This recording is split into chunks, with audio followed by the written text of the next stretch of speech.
Pues vamos a correr un poquito hoy porque tenemos pendiente tarea de la semana anterior y rápidamente vamos a situarnos antes de entrar en luego lo que sería el tema de hoy, que yo creo que tiene su interés, ya que hablamos pocas veces de él, que es hablar del diezmo, si es algo para nosotros o no.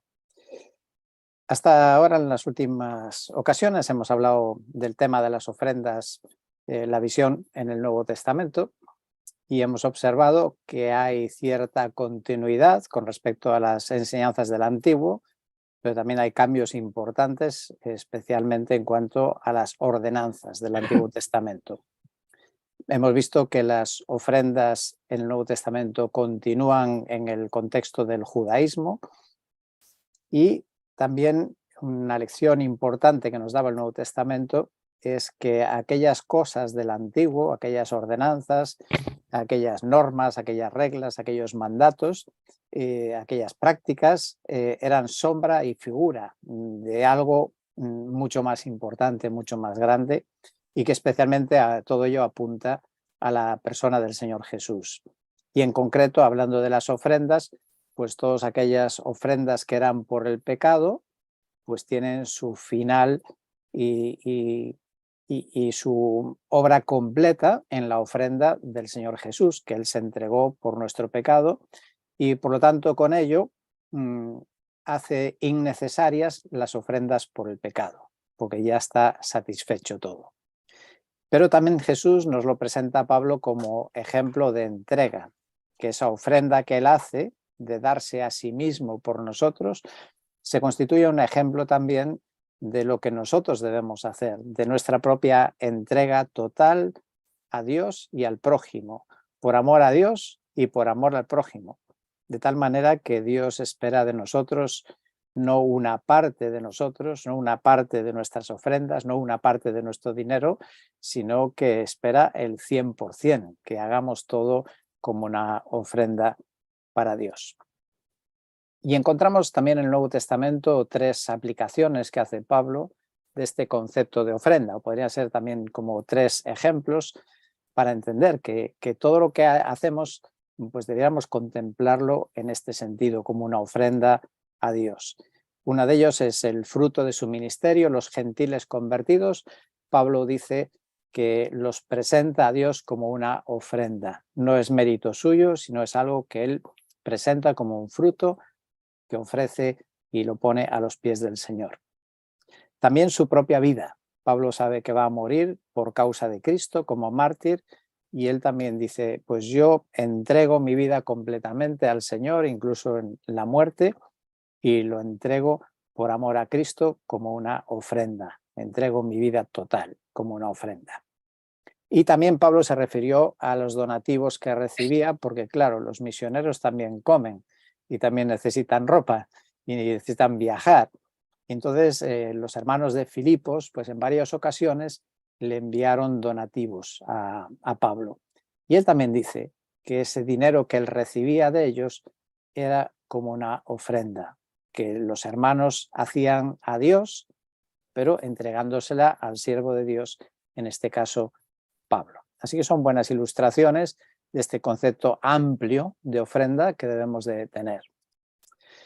Y también profundizamos un poco más entonces, o llegamos a algunas conclusiones de estas ideas, y es que aquello que habíamos visto en el Antiguo Testamento de ciertas ofrendas que eran obligatorias, que tenían unas normas, cómo se tenían que realizar, unas cantidades determinadas, con cierta regularidad, pues como aquellos diezmos, primicias y las fiestas, pues no hay nada de eso enseñado en el Nuevo Testamento, de que tengamos que practicar ese tipo de ofrenda. Y encontramos también que si buscamos la palabra ofrenda en relación con la vida de la Iglesia, y en particular si lo aplicamos pues, a las cosas que podemos dar a Dios o a nuestro dinero, pues en realidad esa palabra ofrenda solo se encuentra en muy pocas versiones, traducciones de la Biblia, apenas en las que aparece se refiere solo a un hecho puntual que ocurrió en un momento dado de la vida de la Iglesia y aparecen tres pasajes del Nuevo Testamento que son Romanos 15, 1 Corintios 16 y 2 Corintios 8 y 9.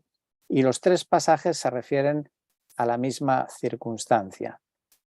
Un análisis de la palabra que, como digo, algunas pocas versiones ponen ofrenda en alguno de los versículos de estos pasajes, esa palabra realmente significa colecta. Significa que se hizo una colecta, se recogió dinero. Y algunas versiones pues incluso ponen la palabra ofrenda en esos títulos que aparecen en negrita en nuestras Biblias, que no son parte del texto bíblico, simplemente son ayudas para la lectura, para localizar los temas y pasajes de la Biblia. Dicho eso, si antes concluíamos que todo lo que hagamos, todo lo que demos, realmente lo debemos hacer como una ofrenda al Señor, pues bueno, aunque es verdad que esos pocos pasajes que hablan de recolectar dinero en la iglesia, pues no se califican propiamente como ofrenda en el sentido del Antiguo Testamento, pero sí podemos, yo creo, llamarles también ofrenda porque lo hacemos como para el Señor y porque lo estamos dando para el Señor. Aunque sea para ayudar a los necesitados, pues podemos considerarlo también como una ofrenda.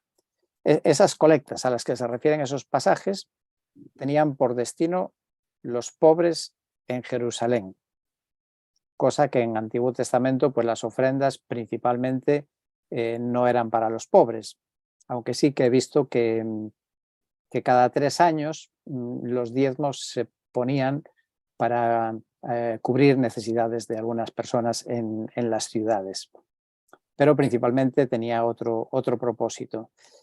Y por lo tanto estas ofrendas de la iglesia primitiva, eran un gesto de comunión y de amor cristiano. En el caso de Romanos, es Pablo que simplemente les informa que va a ir a Roma, pero que irá después de llevar la ofrenda de los hermanos de Macedonia y Acaya que habían preparado para los hermanos pobres de Jerusalén. En el pasaje de 1 Corintios 16, Pablo le pide a los hermanos de Corinto que hagan como le enseñó a los hermanos de Galacia. Galacia, lo que hoy puede ser Turquía, pues ahí Pablo les había enseñado a que apartasen y guardasen un dinero cada semana, que era cuando cobraban, para que cuando Pablo llegase, pues ya no hubiera que levantar una ofrenda, sino recoger simplemente ese dinero y llevarlo a Jerusalén. Estudiando los pasajes también veíamos que propiamente el texto no dice que hay que hacer colectas todas las semanas. Eso fue una instrucción para esa circunstancia y en ese momento que Pablo recomendó que se hiciera. Ahora, dicho eso, conviene también aclarar que no hay nada malo en recoger ofrendas todos los domingos. Y nos quedamos sin ver el tercer pasaje, el de 2 Corintios, que le echaremos un vistazo, que es donde ya Pablo anuncia que va a pasar Tito, junto con otro hermano de confianza de las iglesias, que van a venir a recoger todo aquello que fue recaudado según las instrucciones de la carta anterior. Así que leemos el pasaje. En 2 Corintios 8, los versículos 19 y 20. Dice Pablo, no solo esto, sino que también ha sido designado por las iglesias como nuestro compañero de viaje en esta obra de gracia, la cual es administrada por nosotros para la gloria del Señor mismo y para manifestar nuestra buena voluntad, teniendo cuidado de que nadie nos desacredite en esta generosa ofrenda administrada por nosotros. Bueno, el verso 19, y esta es la Biblia de las Américas, dice la obra de gracia. En la Reina Valera 60 y en muchas versiones inglesas, ahí pone donativo. Entonces, este compañero de viaje en este donativo que es administrado para la gloria del Señor. Pero literalmente lo que dice la Biblia en ese pasaje, esa obra de gracia o ese donativo, literalmente es esta abundancia. Claro, si pone eso la Biblia no se entiende tan claro lo que quiere decir. Por eso los traductores a veces no hacen esa traducción literal de la Biblia y sustituyen las palabras para que nos entendamos. Pero ahí simplemente habla de una abundancia, de que lo que los hermanos habían apartado para socorrer a los pobres de Jerusalén, pues Pablo lo califica como una abundancia que han preparado. Claro, bueno, se traduce literalmente en alguna de las versiones, alguna de las más literales, ¿no? Como la Reina Valera anterior, la de 1909, y la famosa King James también de Inglaterra. Claro, esa palabra abundancia sí que nos hace eco y nos relaciona otra vez este donativo con el concepto de ofrenda. Pues si ha habido una cosecha abundante, pues de nuestra abundancia compartimos con los que necesitan. Y entonces esa palabra abundancia, pues sí que nos hace eco de esta idea de ofrenda. Y también notamos que el propósito de ese dinero, aunque era para los necesitados, no pierde de vista que la ofrenda, que ese donativo, que esa colecta, que esa abundancia es para la gloria del Señor mismo, para la gloria del Señor mismo. No era solo suplir una necesidad de unos hermanitos que están pobres y hay pobrecitos y vamos a suplir, sino que lo hacen con esta conciencia que sí, estamos dando dinero para los pobres, pero realmente es dinero que va para la gloria del Señor mismo. Y eso encaja muy bien con ese concepto, ¿verdad?, de lo que eran las ofrendas, que eran una manera también de honrar y de glorificar a Dios. Y luego en el capítulo siguiente, donde sigue hablando de lo mismo, leo el versículo 5. Dice Pablo, así que creí necesario exhortar a los hermanos a que se adelantaran en ir a vosotros y prepararan de antemano vuestra generosa ofrenda, ya prometida, para que la misma estuviera lista como ofrenda generosa y no como codicia. En la Reina Valera 60 dice generosidad, donde pone ahí generosa ofrenda u ofrenda generosa, en el original es la misma palabra, y la Reina Valera 60 ahí dice vuestra generosidad. Literalmente, pues otra vez, en la Biblia de las Américas, las Biblias por lo menos de estudio ponen una anotación y te dicen cuál es la palabra literal. Y otra vez, las traducciones son para que nos entendamos, pero también es bueno tener en cuenta cuál es la palabra original, porque nos da un matiz o nos da una visión diferente, digamos, en vez de ver solo dinero, monedas, papeles, ver algo más allá, ¿no? Y ahí la palabra literal es bendición.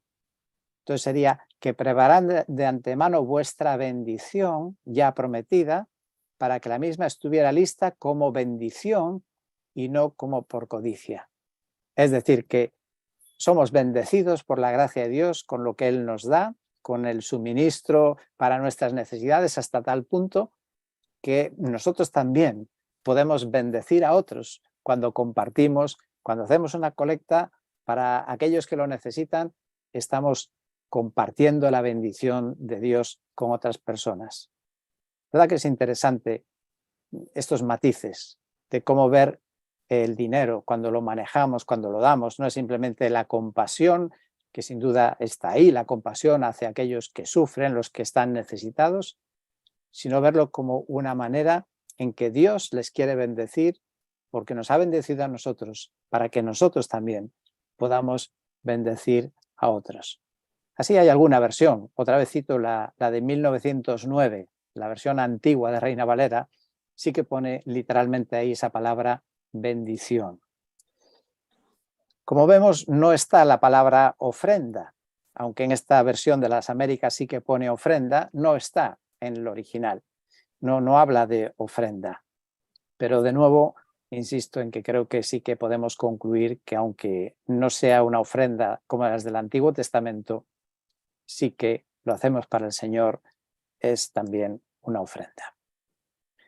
Bueno, con todo lo que hemos visto y dicho, os propongo algunas sencillas conclusiones. Luego podéis no estar de acuerdo, si queréis podemos matizarlas.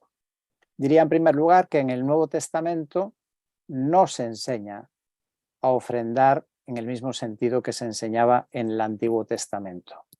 Es decir, en el sentido de que era algo estipulado, una cantidad determinada con la que tenías que cumplir en una frecuencia determinada, ni siquiera cada semana, cada mes o cada época del año, como ocurría en el Antiguo Testamento. En segundo lugar, se recogían colectas en el Nuevo Testamento, pero en respuesta a necesidades. Y evidentemente aquellas necesidades siguen vigentes en la actualidad. ¿Para qué se usaba el dinero recolectado en la iglesia del primer siglo? Pues se usaba para los misioneros, podríamos decir hoy para la obra, como es el caso de Filipenses. Usaban el dinero que juntaban los hermanos para el sustento de, digamos, de la obra misionera. Y eso tiene su paralelo con el Antiguo Testamento, claro, tiene similitudes con aquel dinero de las ofrendas que iba a los sacerdotes y a los levitas, pues en el Nuevo Testamento va a los misioneros, a la obra del Señor. Y es bueno a veces tener esas asociaciones porque hay matices que lógicamente el Nuevo Testamento no nos va a repetir todo lo que ya ha dicho el Antiguo Testamento, pero tenemos el Antiguo por algo, ¿no? Y hay ideas, hay principios que es bueno conservar. Y uno de ellos es que en el Antiguo, cuando veíamos estas ofrendas en particular, que eran destinadas a los ministros de culto, los sacerdotes y los levitas, decíamos que no había que verlos como unos empleados del pueblo de Dios, sino que eran ministros de Dios, eran siervos de Dios. Y de la misma manera, pues los misioneros, los obreros, no son empleados de la iglesia, cosa que a veces alguna gente piensa que sí. No, no, son empleados del Señor. Pablo dice en Romanos, cuando se presenta en su carta, Pablo, siervo de Cristo Jesús. A Tito le dice Pablo, siervo de Dios. O Judas mismo dice Judas, siervo de Jesucristo. Porque no es la iglesia que paga a los obreros y a los misioneros un salario. En el Antiguo Testamento lo veíamos, que Dios le decía al pueblo, mira, tenéis que llevar vuestros diezmos y vuestras ofrendas para el Señor. Luego el Señor sí decía qué había que hacer con ese dinero, porque lógicamente no se metía el dinero en un cohete y se iba para el cielo. El Señor después decía, bueno, ese dinero va para los levitas y para los sacerdotes. Pero veis como pasaba por Dios el dinero. Primero era el pueblo lo ofrendaba a Dios y Dios luego era el que lo asignaba a los ministros del culto. Bien, otra cosa que hemos visto entonces en cuanto al destino de las ofrendas, del dinero que se recolectaba, era también para los necesitados. Acabamos de recordar los pasajes de Romanos y Corintios, y también otro que conocéis muy bien y que no hemos mencionado es Hechos capítulo 4, cuando la iglesia primitiva también se preocupaba de que no hubiera incluso necesitados, y hasta tal punto que vendían sus propiedades. Los que tenían propiedades que podían prescindir de ellas, lógicamente no iban a vender la casa en la que vivían, pero si tenían otras propiedades y podían prescindir de ellas, las vendían para socorrer a los necesitados. Y el Señor enseñó en el Evangelio, ¿no?, de que todo lo que hacemos lo hacemos como para el Señor. Todo lo que hacemos a la persona más pequeña, el Señor lo toma, lo recibe como si se lo hiciéramos a Él. Pero evidentemente los necesitados de la familia de la fe son una prioridad. Y aquellos primeros creyentes, si tú lees Hechos capítulo 2, Hechos capítulo 4, ves que ellos entendían que lo que tenían no era suyo, sino que lo tenían para suplir, compartir y suplir las necesidades de otras personas. Ahora, yo voy a añadir algo, y esto no es palabra de Dios, pero son conclusiones que podemos sacar y son lícitas en base a lo que leemos en la palabra. Yo considero lícito extender estos conceptos por esa analogía con el Antiguo Testamento, que las ofrendas deben ser para la obra de Dios en general. Claro, pensemos que en el primer siglo no hay capillas que mantener, nosotros las tenemos que mantener. En el primer siglo no había campamentos cristianos, pero creo que es totalmente lícito en una analogía también con, por ejemplo, la construcción del templo, del tabernáculo, pues donde el pueblo ofrendaba para construir y para el mantenimiento también de esas estructuras. Así que creo que en el Nuevo Testamento también nuestras ofrendas deben ir destinadas no solamente a los misioneros, a los necesitados, sino también a otros aspectos importantes de la obra de Dios, como pueden ser campamentos, hogares de ancianos, nuestros lugares de culto, etc. Al final, todo lo que damos, si lo damos como al Señor, yo creo que cualquiera que sea su destino, debemos de verlo como una ofrenda que hacemos al Señor. Lo hacemos al Señor, pues es ofrendado, es entregado al Señor. Y ese debe ser el sentido de cada moneda que damos, de cada billete que damos, que los damos al Señor para honrar al Señor, en expresión de nuestra gratitud al Señor, que es el que nos da todas las cosas. Yo recuerdo uno de los proverbios que citamos hace algunas semanas, que dice Proverbios 3, versículo 9, honra al Señor con tus bienes y con las primicias de todos tus frutos. Bueno, voy a terminar aquí esta parte antes de entrar en el tema propiamente de hoy. Y bueno, tenía aquí le llamé un corolario, que fue un debate antiguo, pero quizá lo voy a saltar porque no tenga mayor interés. Si alguien tiene interés, pues lo comenta después o lo podemos hablar después, que era simplemente un debate que hubo hace años, ¿no? Si las bolsas de la colecta, de la ofrenda, pues se debían poner o no en la mesa del Señor, ¿no? Pero bueno, es un pequeño detalle secundario, así que lo voy a saltar y si después tenéis interés lo comentamos. Entonces, antes de entrar en el tema siguiente, hago una pequeña pausa. Si alguien quiere hacer algún comentario de lo que hemos mencionado hasta ahora, o estáis ya todos expectantes y ansiosos por conocer el tema del diezmo. ¿Qué decimos sobre eso? Timoteo, yo tengo una pregunta, no sé si está directamente relacionada, pero un poco con lo que hemos hablado en estas sesiones.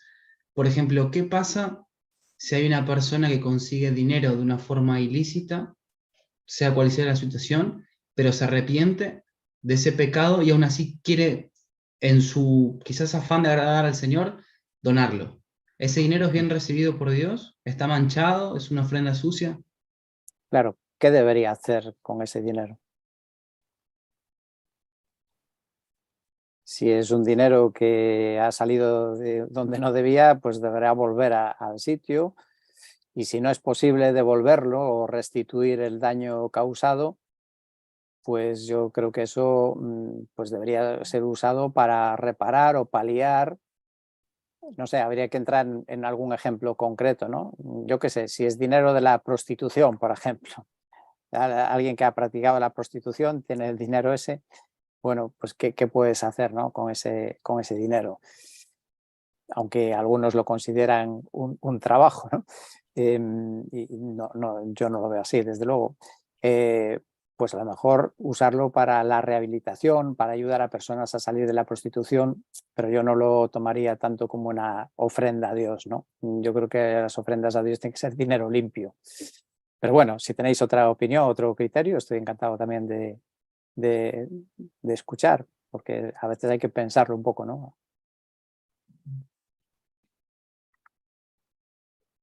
No tenéis ningún comentario. Algo parecido le había pasado a Zaqueo, ¿no? Sí, que tenía remordimientos de conciencia y lo que hizo fue devolver por multiplicado todo lo que había robado. No se lo podía haber dado a Jesús para mantener a Jesús y ayudar a los discípulos, pero... Sí, me parece un buen ejemplo. O podía haber ido al templo, a donarlo en el templo, porque ahí estaba el templo, ¿no? Y efectivamente, tratar de resarcir, restituir en la medida de lo posible, ¿no? Y si no, pues usarlo en algo más o menos similar que pueda servir de ayuda a personas necesitadas. Yo creo que a Dios no le llamaríamos a eso una ofrenda para Dios, ¿no?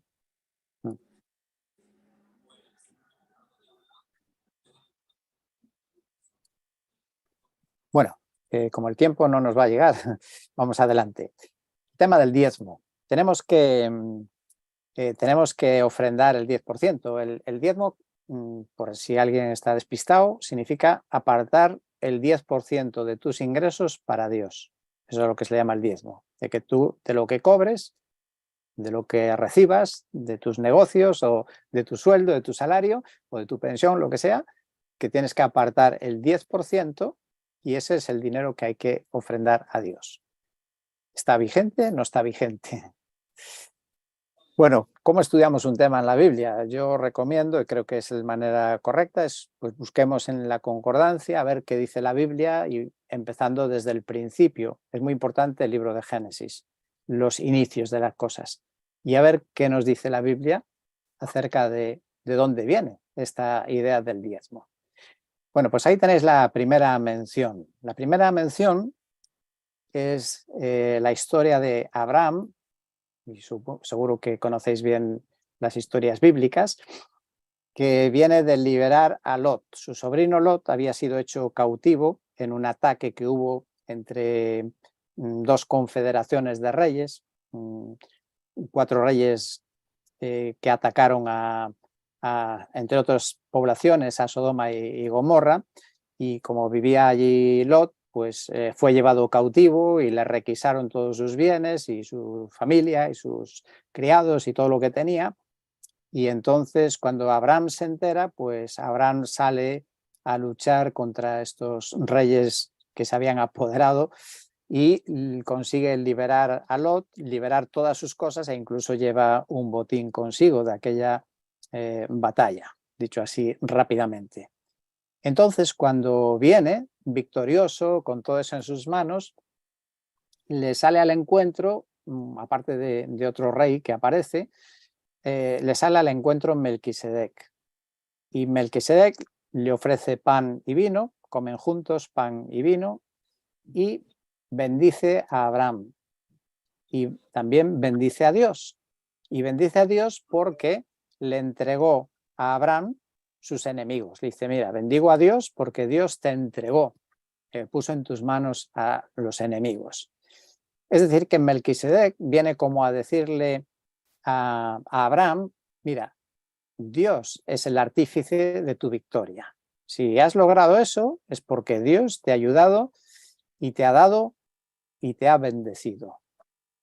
Abraham, en respuesta, responde con gratitud y entonces aparta el diezmo del botín para entregárselo a Melquisedec. Bueno, ¿qué vemos en este gesto, en esta historia? Primero, que fue algo voluntario y espontáneo. No había ninguna instrucción en ningún lado de que Abraham tuviera que darle el diezmo a nadie. Melquisedec no era el cobrador de Hacienda, que venía a cobrar su diezmo. No, fue una respuesta, yo creo, natural, que ocurre hoy en día casi en cualquier cultura, que cuando a ti te hacen un regalo o cuando tú recibes algo, pues compartes o expresas tu gratitud, a veces con un donativo, con una donación o con un regalo. Y creo que hay que verlo en ese sentido. Y bueno, también me parece que es significativo que cuando tienes una bendición, si es material, pues que respondas no solamente espiritualmente, también respondamos materialmente. Si Dios te bendice materialmente, Abraham, Dios le bendijo materialmente, entonces él también respondió materialmente. Otra cosa que me dice este encuentro, bueno, pues si habla del 10%, significa que hubo un cálculo, que hubo una meditación, una consideración de cuánto él creía que debería ofrendar, ¿no? ¿Por qué el 10? ¿Por qué no el 20? ¿O por qué no el 90? ¿O por qué el 10? Pues él de alguna manera lo meditó y además supuso hacer un recuento, porque no echó mano, bueno, a ver, mira, toma esto y ya está. No, se sentó, meditó, calculó para poder ofrecer el 10%. No fue una entrega de lo que le vino a mano. Ahora, la gran pregunta de esta historia es, ¿quién es Melquisedec? ¿Quién es Melquisedec? Yo no sé la opinión que tenéis vosotros, si tenéis una opinión formada. Sin duda, es un personaje enigmático. Y la pregunta es, o la duda,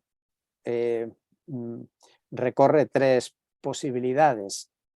¿Es humano? ¿Es angelical? ¿O es una teofanía?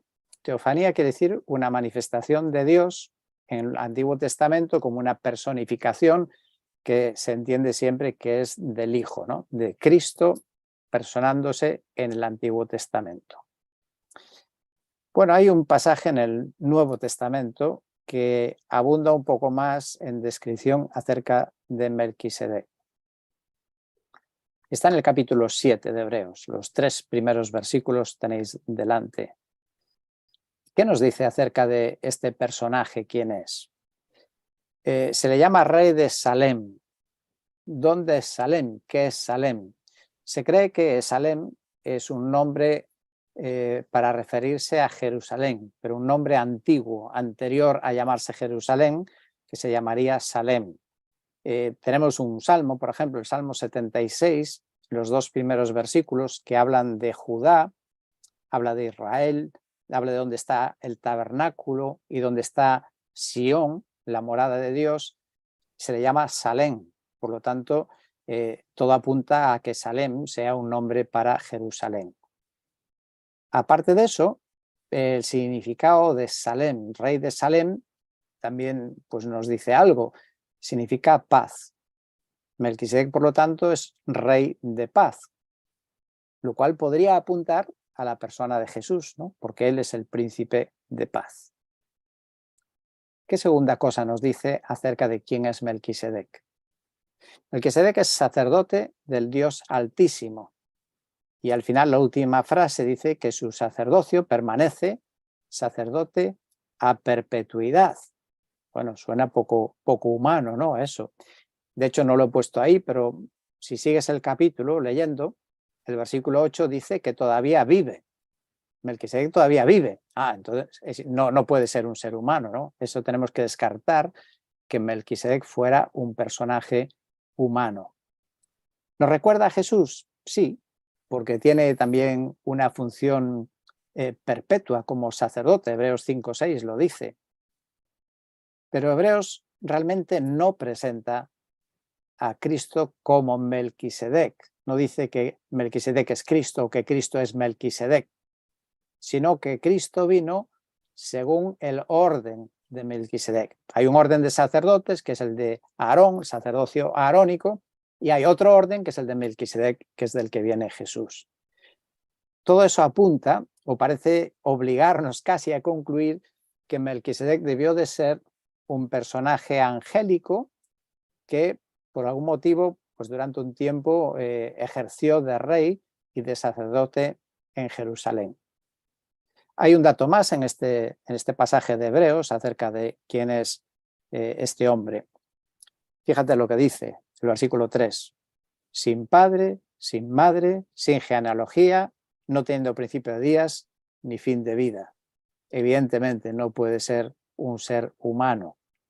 Sí, se parece a una descripción de Dios, pero claro, luego añade que fue hecho semejante al Hijo de Dios, por lo tanto no puede ser el mismo Hijo de Dios, sería semejante. Entonces, cuando nos dice que no tiene principio de días, hay que entenderlo en el sentido de que no tiene un origen temporal, es decir, que él existía antes de que existieran los seres humanos.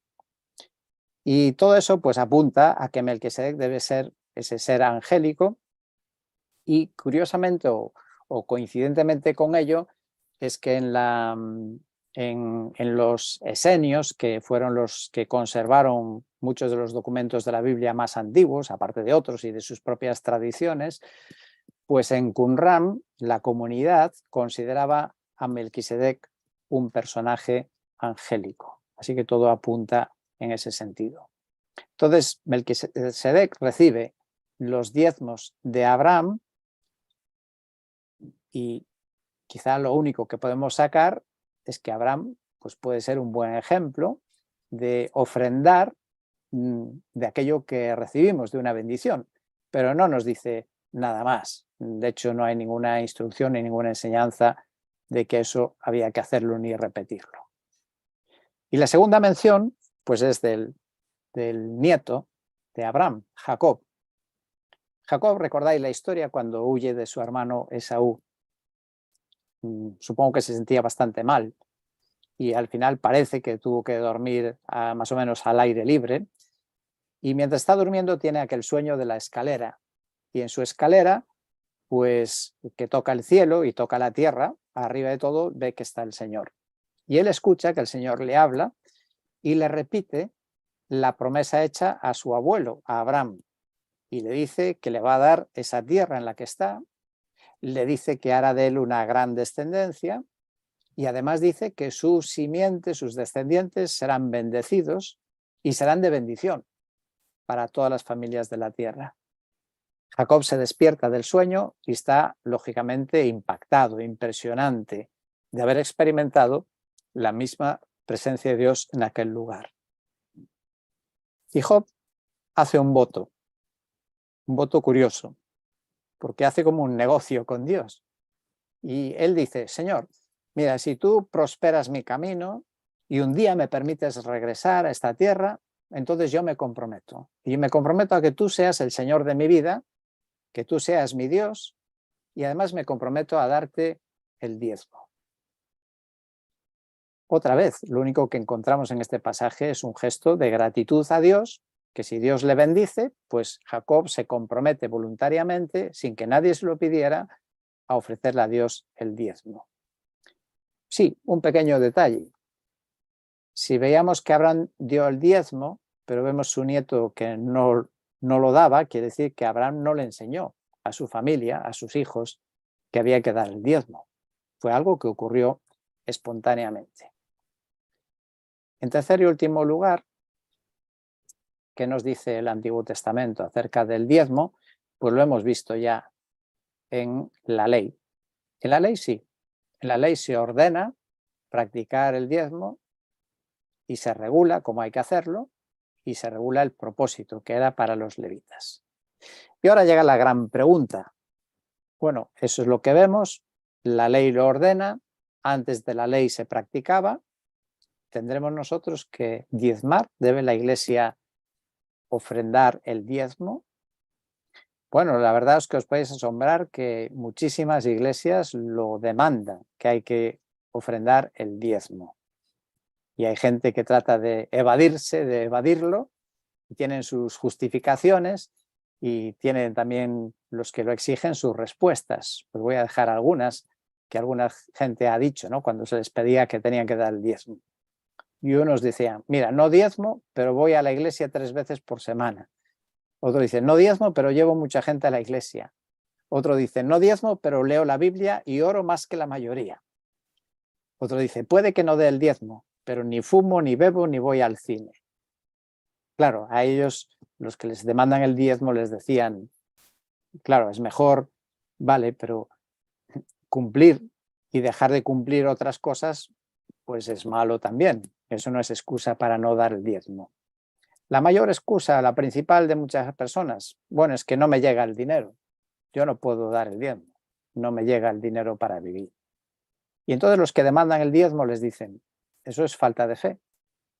Mira, si tú das el diezmo, Dios te va a hacer que el 90% que te queda te va a rendir como el 100%.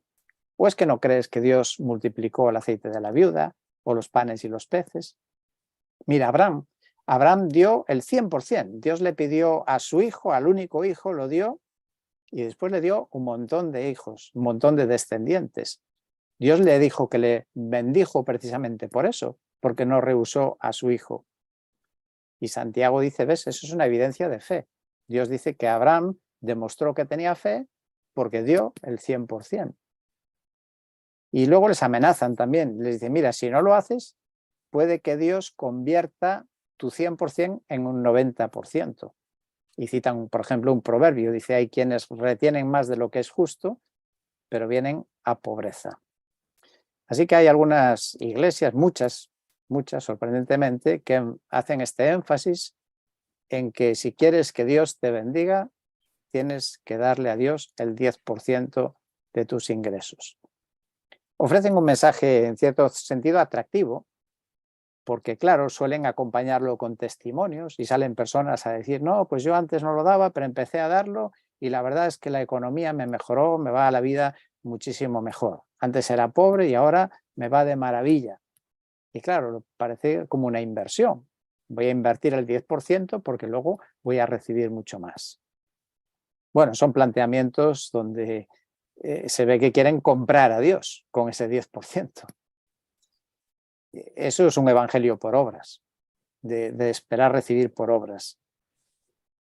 Tengo algunas frases aquí de alguna de esas iglesias, una secta, que es la Iglesia Universal del Reino de Dios, llamada también Pare de Sufrir, y llegan a afirmar lo siguiente, dice: los diezmos y las ofrendas son tan sagrados, tan santos como la palabra de Dios. Los diezmos significan fidelidad y las ofrendas el amor del siervo hacia el Señor. Y fijaos lo que dice ahora: no se pueden disociar los diezmos y las ofrendas de la obra redentora del Señor Jesús. Significan en verdad la sangre de los salvos en favor de aquellos que necesitan de la salvación. Bueno, eso se enseña. Según un artículo de Christian Ministry, dice que las principales sectas pues diezman. Y voy a mencionar las que conocéis. Los mormones demandan el diezmo y otras iglesias más, y otras que yo no califico lógicamente de sectas, son evangélicas, pero parece ser que en esta lista que hizo un estudio esta revista, en cuarto lugar de los que demandan especialmente el diezmo están las Asambleas de Dios, que también exigen el diezmo. Bueno, ¿qué dicen unos y otros? Argumentos a favor del diezmo. Bueno, muchos se justifican, dicen no, porque Jesús no lo anuló. De hecho, Jesús lo refrendó. Lo citábamos el otro día, Mateo 23, 23, donde dice Jesús a los escribas: hay de vosotros que pagáis el diezmo, pero descuidáis justicia, misericordia, y estas cosas las debéis de haber hecho. Pero dice Jesús, sin descuidar aquellas. Dice, ¿ves? Jesús dice que no hay que descuidar el diezmo. Mira lo que dijo de la mujer de las dos monedas pequeñas. Pues no dijo que no tenía que hacer su ofrenda. Así que Jesús no dijo nada, que esté suspendido el diezmo. Pero claro, es que Jesús vino bajo la ley, Gálatas 4:4. Y todo eso lo dijo antes de liberarnos del peso de la ley. Luego también dice, mira, Pablo tampoco lo anuló. Y Pablo, de hecho, pide un porcentaje de tus ingresos. Y citan el pasaje de 1 Corintios 16:2, cada uno de vosotros ponga aparte algo según haya prosperado. Y claro, tú le dices, mira, pero es que ahí no habla del diezmo. Dice, bueno, hombre, no, literalmente no menciona el diezmo, pero Pablo tampoco nunca menciona el infierno. Pero sin embargo habla con otras palabras del infierno, así que hay que entenderlo ahí. Bueno, pero ya hemos estudiado por eso ese pasaje y hemos visto que no se trataba propiamente de aquellas ofrendas ni diezmos. Y que además Pablo no pide ese porcentaje ni para él ni para la iglesia, lo pide para los necesitados. Y tampoco dice que es algo que hay que hacer todas las semanas del año, sino que fue para suplir aquella necesidad. De hecho, lo veremos en su momento cuando terminemos este tema un poco más, pues Pablo más bien enseña el principio complementario, no a dar el diezmo y quedarte con el 90%, sino quédate con lo que necesitas y el resto ofréndalo.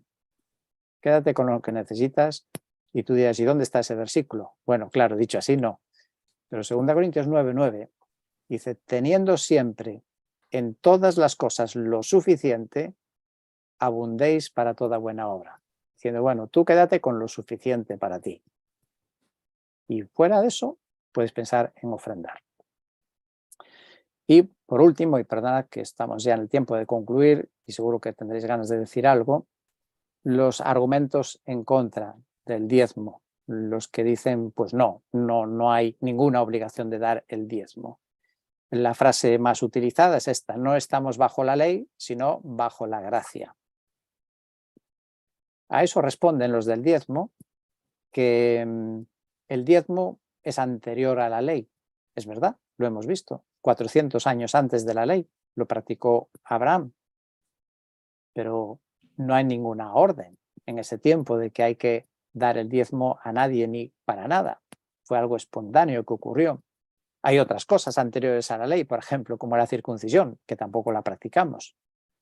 Así que, bajo la gracia, aún estamos bajo mayor bendición de Dios, aún incluso nuestro deber sería mayor que el del 10%.